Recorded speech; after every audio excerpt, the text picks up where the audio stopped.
The boardroom of Mong Corporation's Seoul headquarters smelled of polished wood and expensive cologne, but Arya Sterling smelled blood. She stood at the head of the 30-foot mahogany table, her charcoal maternity suit tailored to accommodate her 28-week pregnancy, her heels silent on the imported Italian marble. Behind her, the floor-to-ceiling windows offered a panoramic view of the Ryu River, its surface glittering like shattered glass under the late afternoon sun. Before her, 18 directors and executives sat in varying states of discomfort. Some avoided her gaze. Others stared with barely concealed hostility. A few, the smart ones, watched her with the careful attention of men who had learned never to underestimate a woman with a calculator and a grudge.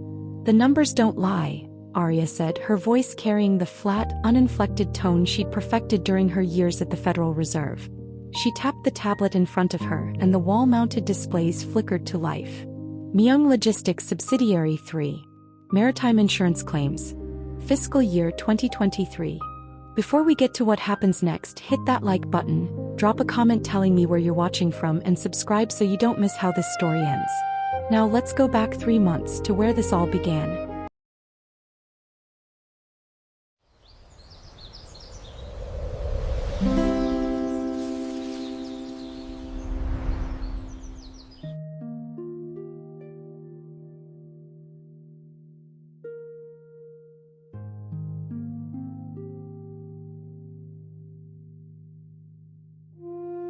The screen filled with columns of figures, highlighted in damning red. 647% increase in vessel mechanical failures requiring emergency dry dock repairs, she continued. 412% increase in cargo loss due to piracy, in waters where piracy hasn't been documented in 8 years. And here, she zoomed in on a particular data point. A shipping container of industrial electronics valued at $43 million that apparently fell off a ship in the middle of the Yellow Sea during perfectly calm weather. A murmur rippled through the room. Director Ryu Sungjae, seated 3 chairs down on her left, shifted almost imperceptibly in his seat. His face remained impassive, but Arya caught the micro-expression, the slight tightening around his eyes that she'd catalogued years ago as his tell. "You're worried," she thought. "Good. The insurance payouts on these losses have been routed through a shell company in Macau," Arya continued, "which then filtered into 3 separate investment accounts, which then..." "Chairman Minhuk has approved all maritime expenditures," Director Ryu interrupted, his voice smooth as aged whiskey. "If you're suggesting impropriety, you're suggesting our chairman is either incompetent or complicit." The room went silent. Director Ryu had just openly challenged the chairman's wife in front of the entire board. Arya allowed herself a small, cold smile. "I'm suggesting nothing of the sort, Director Han. I'm presenting facts." She turned to face him fully, her dark eyes unblinking. "The chairman authorized these expenditures based on your recommendations. Your recommendations, which were supported by documentation that I've discovered to be fraudulent." She pressed another icon and the display shifted to show scanned documents, their margins filled with her handwritten annotations. Here, for example, is a Marine Survey report signed by Captain Park Jong-ho, except Captain Park retired in 2019 and moved to Vancouver. His signature here is dated 2022. I spoke with him this morning. He confirmed he hasn't signed a Marine Survey in 4 years. Director Han's composure cracked just slightly. A bead of sweat appeared at his temple. "You're accusing me of fraud," he said, his voice dangerously low. "I'm not accusing you of anything, Director. I'm simply asking you to explain these discrepancies to the board." Arya turned back to the assembled executives. "Perhaps we should take a 15-minute recess while Director Ryu prepares his response." She didn't wait for approval. She gathered her tablet, nodded politely to the board members, and walked out of the room with the measured pace of a woman who knew exactly how much power she wielded. Behind her, the boardroom erupted in chaos. Arya made it to the private elevator before her hands began to shake. She pressed the button for the executive floor and leaned against the polished bronze wall, closing her eyes. The baby kicked, a sharp flutter against her ribs, and she placed her palm over the spot. "I know," she murmured. "I know. But we don't have a choice." The elevator doors opened onto the 72nd floor and she walked through the private corridor to her office, a space she'd designed herself, All clean lines and muted colors, a sanctuary in the heart of the Chaebol's fortress. She'd been in Seoul for 8 months now. 8 months of learning the intricate dance of Korean corporate politics, of earning, or rather demanding respect from men who believed a pregnant foreign woman had no business in their boardrooms. 8 months of watching Director Ryu smile and nod while systematically bleeding the company dry. 8 months of being the wife of Minhuk, the chairman of Mong Corporation, the heir to a dynasty that had survived wars, coups, and economic collapses. He loved him. That was the problem. Loving him had made her vulnerable, had made her stay in a country where her very existence was an affront to the old guard, had made her risk everything to protect his legacy. The baby kicked again, harder this time. Arya sat down heavily in her chair and opened her laptop. The audit trigger she'd been building for 6 weeks was almost ready. A program that would automatically freeze all international credit lines if certain conditions were met. It was a nuclear option, one she hoped she'd never have to use. But she'd learned long ago that hope was a luxury she couldn't afford. Her phone buzzed. A text from Minhuk. Dinner at grandfather's estate tonight. 7 o'clock. I know you're busy, but please don't be late. He's already difficult. Arya typed back, I'll be there. She stared at the screen for a moment, then opened her calendar. 7 o'clock. Villa Songbuk. Old chairman Myung Taejin, the patriarch who despised her with the quiet, persistent hatred of a man who'd built an empire and couldn't stand to see it shared with a foreigner. The old man had made his feelings clear at their engagement dinner, when he'd asked her in flawless English whether she'd considered that her children would be genetically diluted. Minhuk had almost struck him.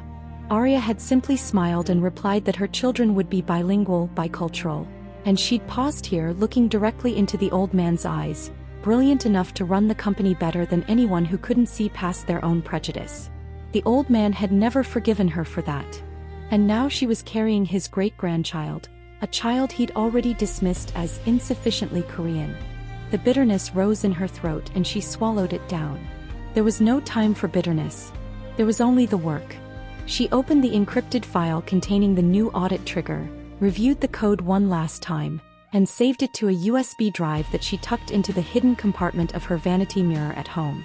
Sienna Sterling sat in the dark of her Seoul apartment, her phone glowing with messages she couldn't bring herself to read. $470,000. The number had become a physical weight, pressing down on her chest, making it hard to breathe.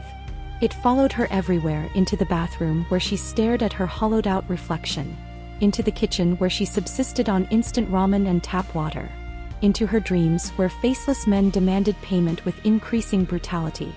$300,000 in student loans from Columbia University, $50,000 in credit card debt, $120,000 in gambling markers from the underground baccarat rooms she'd been frequenting in Seoul's darker districts. $470,000. She should have known better. She'd been raised by Eleanor Sterling, a woman who'd negotiated arms deals in the Middle East and walked out of hostile embassies with her composure intact. She'd watched her half-sister Arya build a career that made men twice her age tremble. And she'd thrown it all away on the turn of a card. Sienna scrolled through the messages. They were all the same: threats, demands, increasingly graphic descriptions of what would happen if she didn't pay. Your sister is married to a billionaire. Ask her for the money. She couldn't. She'd rather die than admit to Arya that she'd failed this spectacularly. Then we'll find other ways to extract payment. The thought made her stomach clench with a cold, familiar terror. She'd heard the stories about what happened to people who defaulted on Macau gambling debts. The loan sharks didn't just break legs. They broke everything. A knock at the door made her jump. She crept to the peephole, her heart hammering. A man in an expensive suit stood in the hallway, his face impassive. Behind him, 2 more men in dark jackets. Miss Sterling, the man said, his voice carrying through the door. We have a business matter to discuss. She didn't open the door. The man's smile was audible in his voice. We know you're there. And we know your sister is the chairman's wife. That's very convenient for us. Go away, Sienna said, hating the tremor in her voice. I don't have the money. You don't have to pay us, Miss Sterling. The director has a different proposition. Sienna froze. What director? Director Ryu Sungjae. He'd like to speak with you. If you're smart, you'll listen. An hour later, Sienna sat in the back of a black Mercedes, watching the glittering skyline of Seoul slide past the tinted windows.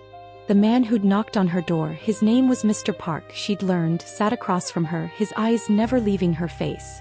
They drove through Gangnam's shimmering towers, past the Ryu River Bridge with its rainbow lights, into a part of the city she didn't recognize.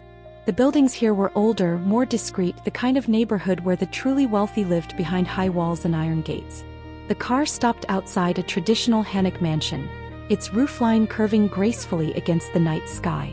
Sienna followed Mr. Park through a wooden gate into a courtyard lit by paper lanterns, the stones beneath her feet worn smooth by generations of use. Director Ryu waited for her in a room that looked like it had been preserved from another century: rice paper screens, calligraphy scrolls, a low table with ceramic tea set. He rose when she entered, his smile warm and paternal. "Miss Sterling.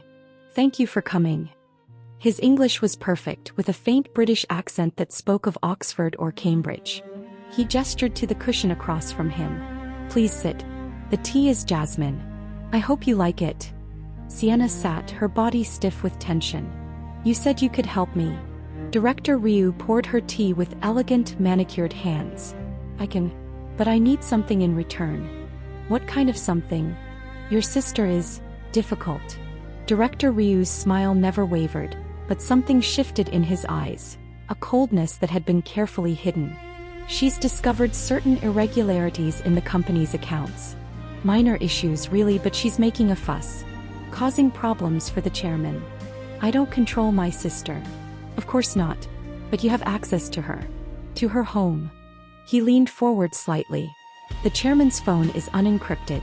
His security is surprisingly lax for a man of his position. You could access it easily enough. Copy a few files. Send them to me." Sienna stared at him. "You want me to spy on my sister's husband? I want you to help me prevent a financial crisis that would hurt thousands of employees and their families. Your sister's investigation is misguided. She's looking for enemies where there are none. I need to prove that to her." It was such a transparent lie that Sienna almost laughed. But Director Ryu's eyes held hers, and his expression was utterly serious. "I don't have any proof of that," she said carefully. "And I can't help you break the law. I'm not asking you to break the law." He reached into his jacket and pulled out a manila envelope. He slid it across the table toward her. "I'm asking you to do a small favor for a very large reward." Sienna opened the envelope. Inside was a bank draft for $470,000. "Your debts," Director Ryu said, "erased. Tonight. Plus $1 million in cash, deposited in a London account in your name. You can start over. New life. New identity if you want one." Sienna's hand trembled as she touched the draft. It was real. She could feel the weight of it, the promise of freedom. "All I need," Director Ryu continued, "is for you to convince your sister to come to a particular dinner tomorrow night. You'll say you want to reconcile, that you miss her, that you want to be part of her life again. And when I do that, you ensure the chairman drinks exactly 3 glasses of Scotch from the decanter on the table. No more, no less. And you copy the files from his phone. That's it. That's it." Director Ryu smiled again, warm and sincere. "Simple. Clean. And you walk away with your freedom." Sienna stared at the bank draft. She thought about the student loans that had been hanging over her head for years. The gambling debts that had turned her life into a waking nightmare. The shame of watching her sister succeed while she failed. She thought about Arya sitting at the head of that boardroom table, confident and powerful, married to a man who loved her, building a life that Sienna could only dream of. She thought about Julian Vance, the boy she'd loved since high school, who'd never even looked at her twice because he was so obsessed with her perfect older sister. And she thought about what it would be like to walk away from all of it. "I'll do it," she said. Director Ryu's smile widened. The Villa Songbuk sat on a hill overlooking northern Seoul, its traditional architecture a deliberate rejection of modernity. Old Chairman Myung Tae-jin had built it 40 years ago, when he'd first consolidated his empire, and he'd maintained it as a monument to his power ever since. Arya arrived with Minhuk precisely at 7 o'clock, her heels clicking against the stone pathway that led to the main entrance.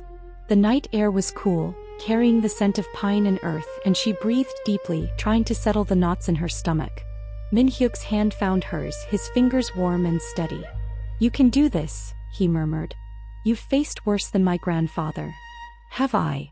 He smiled, a rare and genuine smile that transformed his sharp features. You faced me. And won. Arya laughed despite herself. It was true, Minhuk had been her most difficult adversary when they'd first met, a man so entrenched in his family's expectations that he couldn't see beyond them. It had taken her months to break through his walls, to show him that she wasn't interested in his money or his name, that she loved him for who he was beneath the chairman's mask. You're biased, she said. Completely. He kissed her temple, then dropped her hand as they approached the entrance. The old man's servants were already waiting, bowing low as they ushered them inside.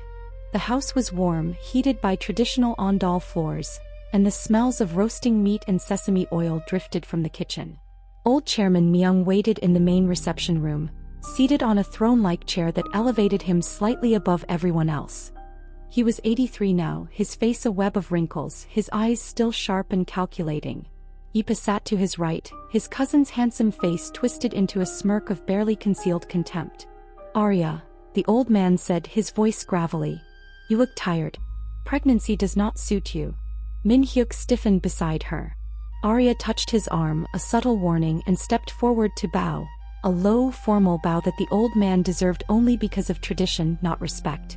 Grandfather, she said, her Korean careful and precise. You look well. The mountain air agrees with you. The old man's eyes narrowed. He knew she'd seen through his insult, and he didn't like that she'd refused to take the bait. Speak English, he said abruptly. You're not Korean. Don't pretend to be. Arya straightened, her smile never faltering. Of course, grandfather. Shall I also speak American English or the Oxford English you seem to prefer? Minhyuk's cousin laughed, a sharp, unpleasant sound. She's got teeth, grandfather. I told you she'd be trouble.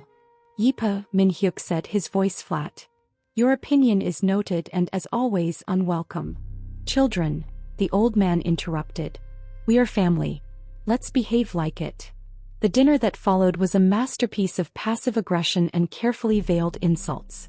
Yipa dominated the conversation, making pointed references to Arya's foreignness, her unconventional career, her unfortunate inability to produce a male heir. The old man smiled and nodded, occasionally adding his own barbed comments. Minhyuk said almost nothing, but his hand beneath the table gripped Arya's so tightly that her fingers went numb. Tell me, Arya, the old man said as the main course was served, how is your investigation proceeding? I hear you've been causing trouble in the boardroom. Arya set down her chopsticks, meeting his gaze directly. I've been doing my job, grandfather. The numbers suggest some irregularities that require investigation. Numbers suggest nothing. People suggest things. People with agendas. Indeed. Arya smiled. That's why numbers are so useful. They don't have agendas. They simply exist, waiting to be interpreted correctly. The old man's eyes glittered dangerously. You think you're clever, don't you? I think I'm thorough. There's a difference. Silence fell over the table. Ipa was grinning openly now, enjoying the spectacle. Minhyuk's jaw was tight, his hand still gripping hers. Thorough, the old man repeated. You audit the chairman's business. You correct his decisions. You embarrass him in front of his directors. He leaned forward, his voice dropping to a venomous whisper. A wife who audits her husband's books is a spy in his bed. Tame her, Minhyuk, or I will hand the fleet to Yipa. The threat hung in the air like smoke. Minhyuk rose from his seat, his face pale with fury. We're leaving. You'll sit down, the old man commanded. I'll do what I want, grandfather. This is my wife. This is my child. He gestured to Arya's stomach. And you will not speak to her like that in my presence. The old man stared at his grandson for a long moment. Then slowly he smiled. You have your mother's temper, he said. She was also difficult. And where is she now? Minhyuk went rigid. His mother had died when he was 12, a suicide that the family had spent years pretending was an accident. Minhyuk, Arya said softly. She rose from her chair, taking his arm. We're going. She led him out of the room, past the servants who bowed and averted their eyes, through the courtyard and into the cool night air. In the car, Minhyuk was silent. His hands were trembling. Minhyuk. I know what he's doing, he said, his voice barely above a whisper. I know he's trying to break me, to make me doubt myself. It's what he does. Then don't let him. His eyes met hers, and in them she saw something she'd never seen before, a crack in his armor, a glimpse of the wounded boy beneath the chairman's mask. I almost hit him, he said. I would have killed him, Arya. He's an old man. He's my grandfather. And I wanted to kill him for what he said to you. Minhuk. She reached across the car and took his face in her hands, forcing him to look at her. I'm fine. I've been dealing with men like him my whole life. He's not special. He's a monster. He's an old man with more money than sense. She kissed him soft and slow. And you're the one who's going to bury him. Not in the ground in irrelevance. You're going to build something that makes his empire look like a sandcastle. And I'm going to help you do it. His shoulders relaxed just slightly. I don't deserve you, he said. Probably not. She smiled. But you're stuck with me. 2 days later, Arya received a text from Sienna. I'm sorry. I know we haven't spoken. But I'd like to talk. Please.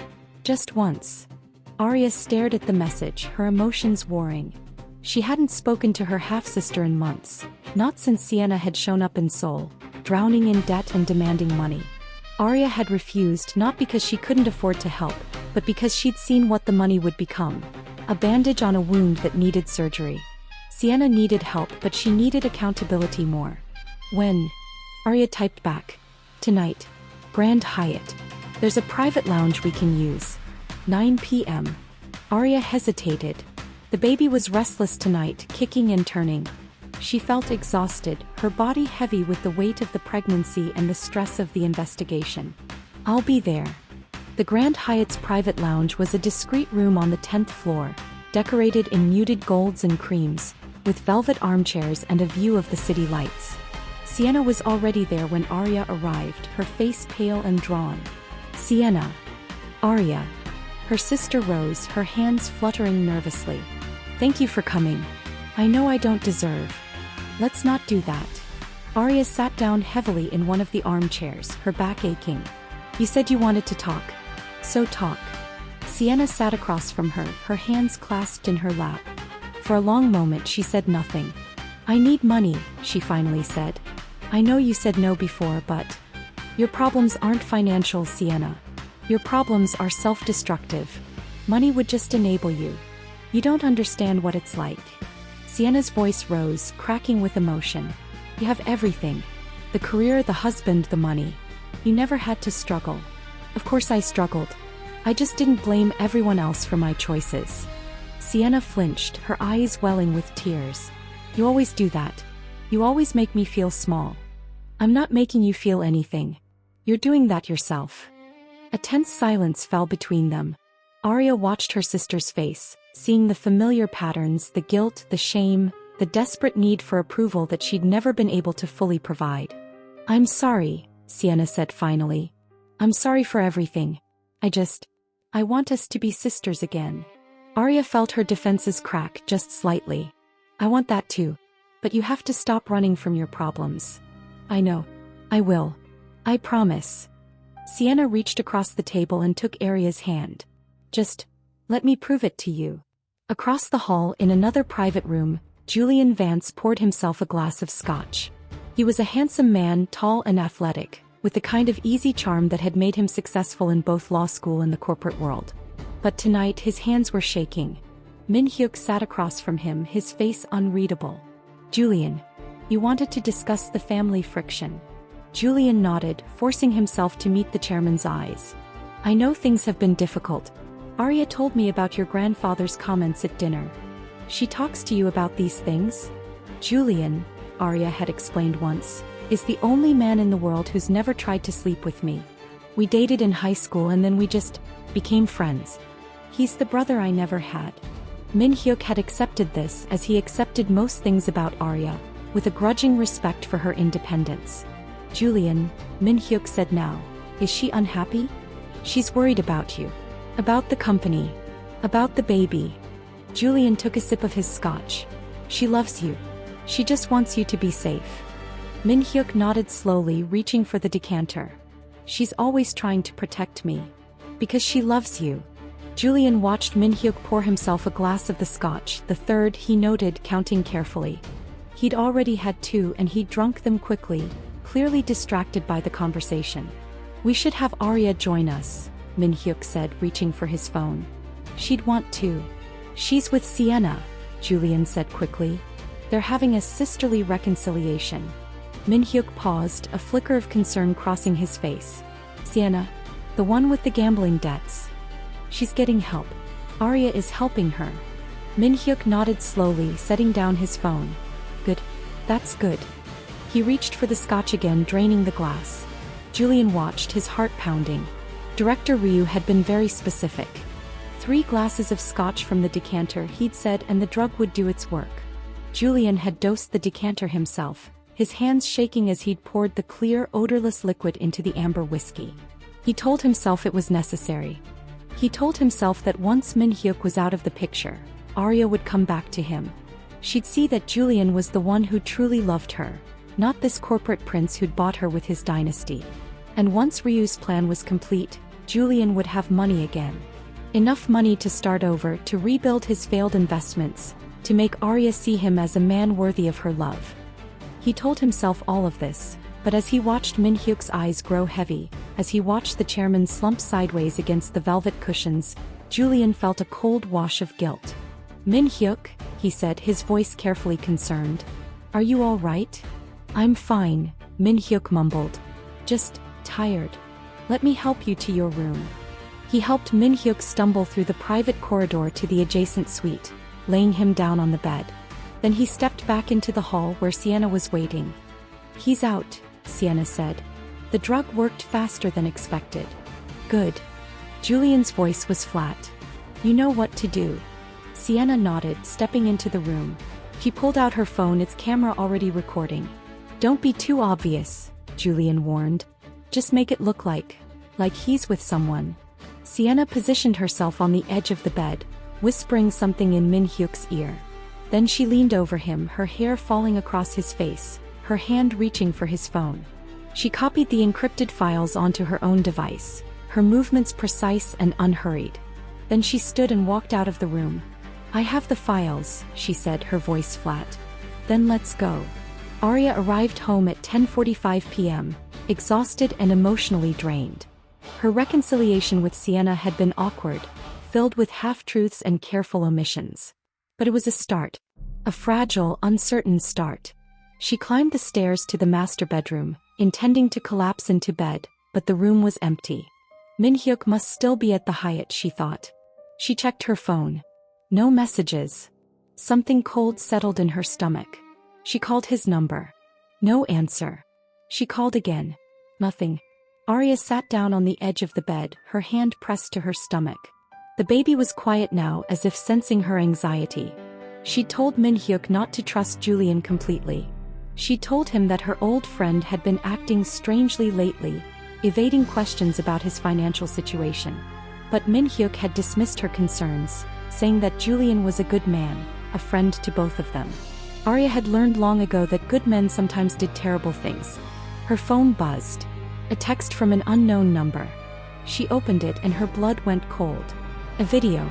Grainy, clearly from a pinhole camera. Minhyuk on a bed. Sienna leaning over him. Her hand reaching for his phone. Her lips brushing his ear. A connection the video seemed to show. A woman in his arms.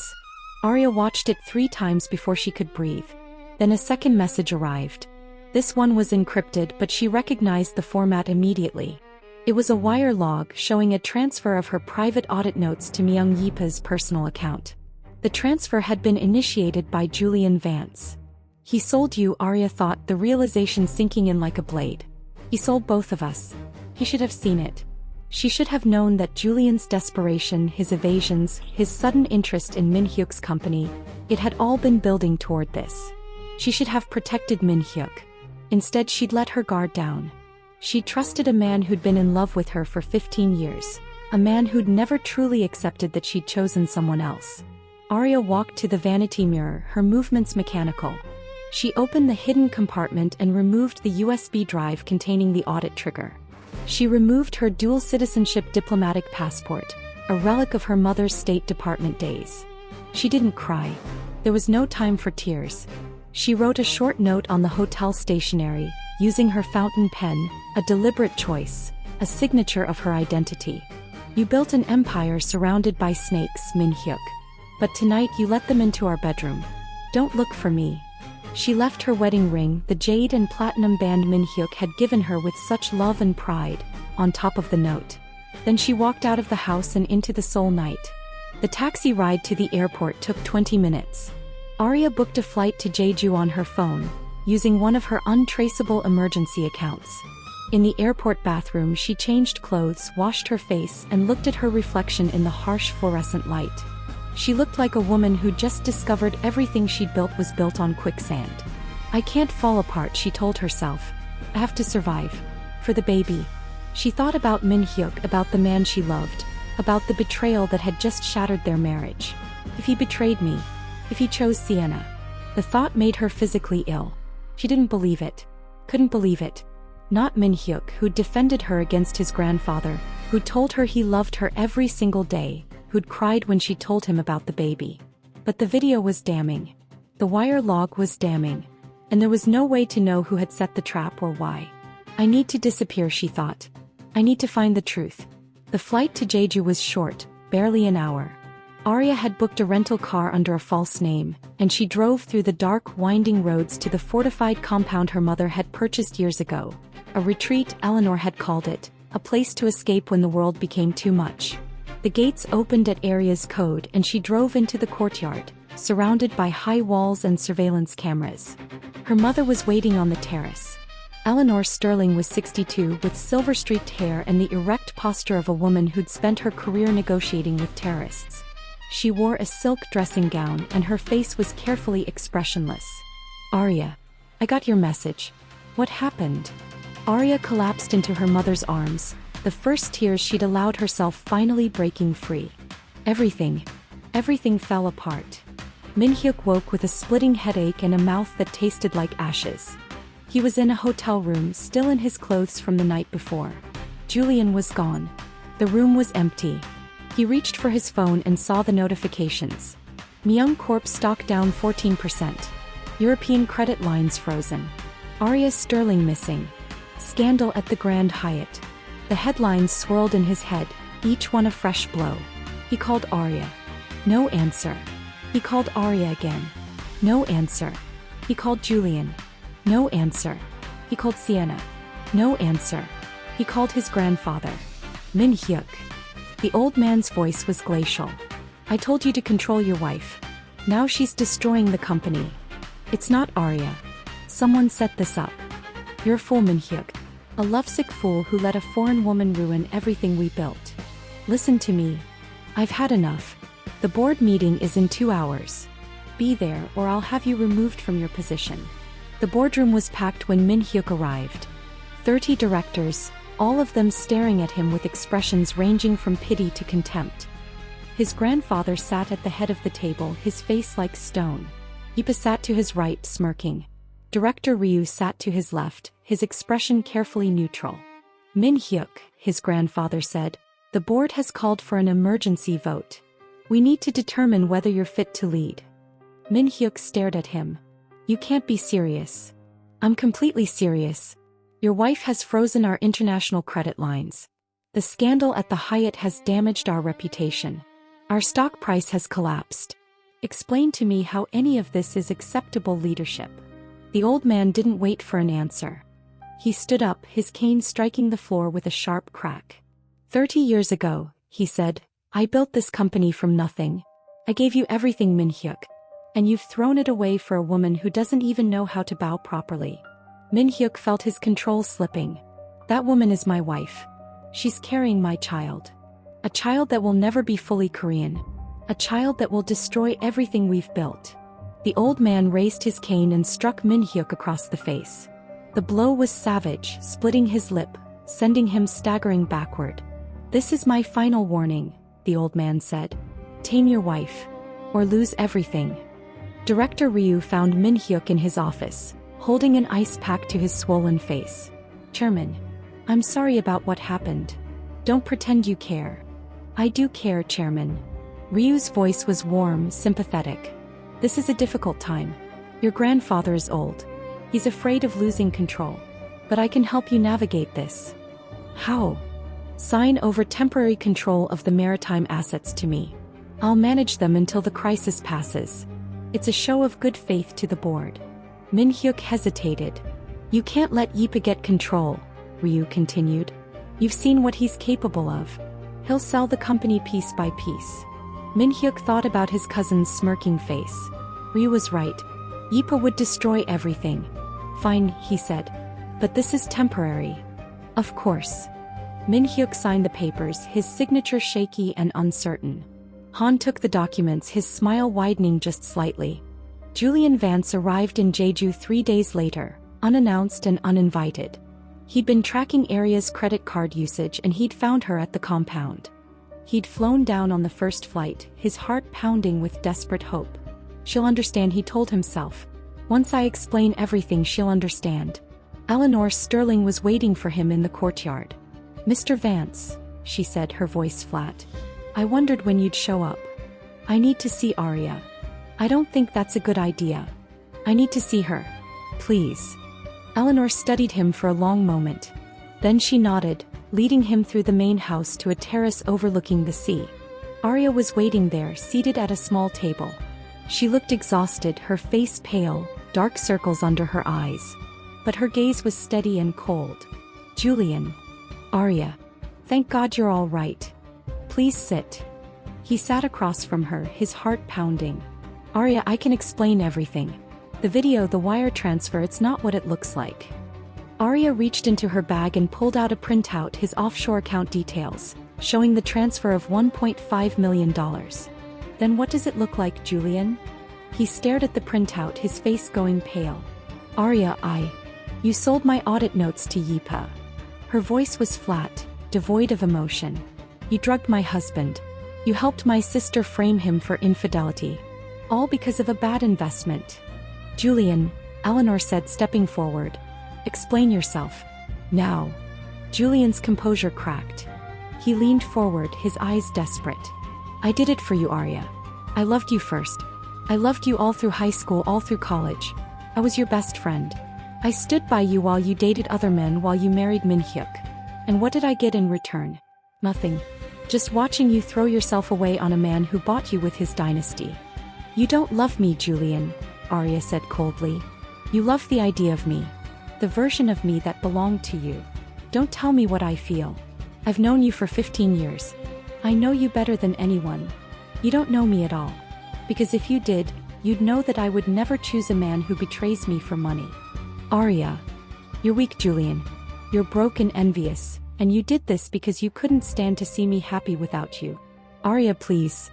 Arya gestured and 2 security officers stepped forward. Mr. Vance, you're under arrest for international corporate espionage and bank fraud. Federal agents will be waiting for you in Seoul. Julian stared at Arya, his face contorting with shock and rage. You're doing this to me? After everything we've been through? You did this to yourself. Sienna had been hiding in her apartment for 3 days when the loan sharks found her. She'd thought Director Ryu would keep his promise. She'd thought the money would be deposited, her debts erased, and she'd be free. Instead, he'd sold her promissory notes to the most brutal enforcers in Seoul. They broke down the door at 3 a.m., 3 of them, their faces hidden behind surgical masks. Miss Sterling, the leader said, his voice a low growl. You owe $470,000. Pay up. I don't have it. The director promised. The director doesn't make promises. He makes threats. They beat her. Not enough to kill her, but enough to break her. They kicked her ribs, slapped her face, pulled her hair. 24 hours, the leader said, standing over her. Get the money, or next time you won't walk out of here. Sienna crawled to the bathroom, bleeding and terrified. She knew she had only one place to go. The gates of the Jeju compound opened at dawn. Sienna collapsed at Arya's feet, her face bruised and swollen, her clothes torn. Arya, please. I'm sorry. I'm so sorry. Arya stood over her, her face impassive. You traded my marriage and my child's peace for less than $500,000? It wasn't for the money. I didn't do it for the money. Then why? Sienna sobbed, the words tumbling out. The loans. The gambling. I was drowning. I didn't know what else to do. And I was jealous. So jealous. You had everything, the career, the husband, the life I wanted. And Julian. What about Julian? He loved you. He always loved you. And I wanted him to love me instead. Arya stared at her sister, her expression unreadable. I'm sorry, Sienna sobbed. I'm so sorry. I'll do anything. Please. Just don't leave me. Arya didn't speak for a long moment. Then she knelt beside Sienna and put her hand on her sister's shoulder. You're going to help me destroy them, she said. Not for forgiveness, for your survival. Sienna looked up, her eyes filled with tears. What do you need me to do? The emergency shareholders meeting was a circus. Director Ryu and Yipa stood at the front of the room, flanked by their lawyers, preparing to finalize the transfer of 40% of Minhuk Logistics to a Triad-backed Hong Kong shell firm. Old Chairman Minhuk sat in his throne-like chair, his face blank. He'd abandoned Yipa the moment he'd seen the financial proof Arya had sent him, proof that his favorite grandson was as corrupt as Director Han, proof that the company was crumbling from within. The doors swung open. Arya stepped into the room, flanked by prosecutors from the Seoul Central District Office and federal agents. She walked to the front of the room, her heels clicking against the marble floor, her posture straight and unyielding. Director Han, she said, her voice carrying through the stunned silence. Minhuk Yipa. You're under arrest for murder, treason and grand embezzlement. The main monitors flickered to life. Sienna's audio confession played through the speakers. Director Ryu's Macau laundering trails appeared on screen. Proof that Ryu had poisoned Minhyuk's father years ago to control the fleet. Yipa tried to bolt, but the old man's guards locked the exits. Director Ryu stared at Arya, his face white with shock. You can't prove any of this. The numbers don't lie, Director. Arya smiled coldly. The numbers were always clean. It was you who were filthy. The trials were swift and brutal. Director Ryu received life without parole for murder, treason and grand embezzlement. Minhuk Yipa was sentenced to 18 years in maximum security detention. Julian Vance was disbarred, ruined and extradited to the US to face federal fraud charges. Sienna was spared prison through Arya's legal plea bargain. Eleanor paid off the $470,000 debt under strict terms. Sienna's luxury status was revoked, her credit was frozen, and she was forced into court-ordered rehabilitation and a modest 9-to-5 job in New York under Eleanor's watchful eye. Arya didn't attend the sentencing hearings. She was too close to her due date and she'd made peace with the outcomes. Clara Maya Minhuk was born on a cold November morning at Seoul National University Hospital. She weighed 7 pounds 4 ounces and she cried with the full force of her lungs. Minhyuk waited outside the delivery room for 18 hours without sleeping or eating. When Eleanor finally let him inside, he dropped to his knees beside Arya's bed, weeping silently against the sheets. I let the monsters into our life, he sobbed. I don't deserve to hold her.